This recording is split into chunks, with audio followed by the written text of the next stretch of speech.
is the Telecom Bill 2023 highly contentious? Two broader reasons. First, the process through which this bill was passed, and second, the scope of the bill. Now, this is not being reflected in mainstream news as much as it should have been. Of course, digital media has taken it up, but the proportion with which this particular news is being covered is appallingly minimal. And that is what I'm most concerned about, that this is a bill that has been passed. It concerns each and every one of us who consume information. All of us consume information. Now, if the government is going to control that, if the government is going to filter information that reaches us, is that fair? Because that impinges upon two of our fundamental rights. The first is the right to information, and the second is the right to privacy. It is really a very big intrusion to be ignored in this manner, and therefore I'm going to spell it out for you loud and clear about why this bill is actually not acceptable.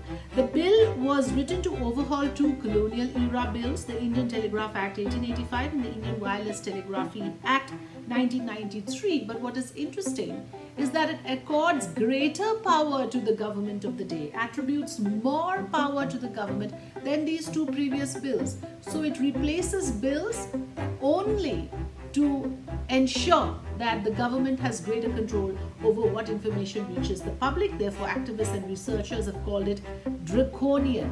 The government's logic is we need to control information on grounds of public safety and national security. These two grounds are very commonly used for a lot of draconian laws that have been passed in this country. The second important point is a key feature of this bill is the scope of the bill has been left largely ambiguous, and that is extremely dangerous because we don't know what it will pertain to, what it will apply to. It leaves us worried and confused, according to the Internet Freedom Foundation that I'm quoting right now. Definitional ambiguity in the telecom bill leaves us worried and confused about its application to internet services. In any scenario, the bill will have implications for our fundamental right to privacy as well as our constitutional freedoms such as freedom of expression and right to receive information. A very nicely spelled out concern by the Internet Freedom Foundation. What else is worrisome? This part is extremely worrisome. Any telecommunication service will have to apply for authorization under the bill, which means that any unauthorized channels will likely be blocked or banned. So one can just imagine what this means, that everything that reaches you through any channel, any private channel, will have to pass the scrutiny of this government. And if you are consuming information from unauthorized channels, not only are those channels liable for punishment, even you as a user can be penalized. So that is how draconian this law is. The third important point is the process, which I mentioned in the opening, that the process that was used to pass this bill is highly questionable.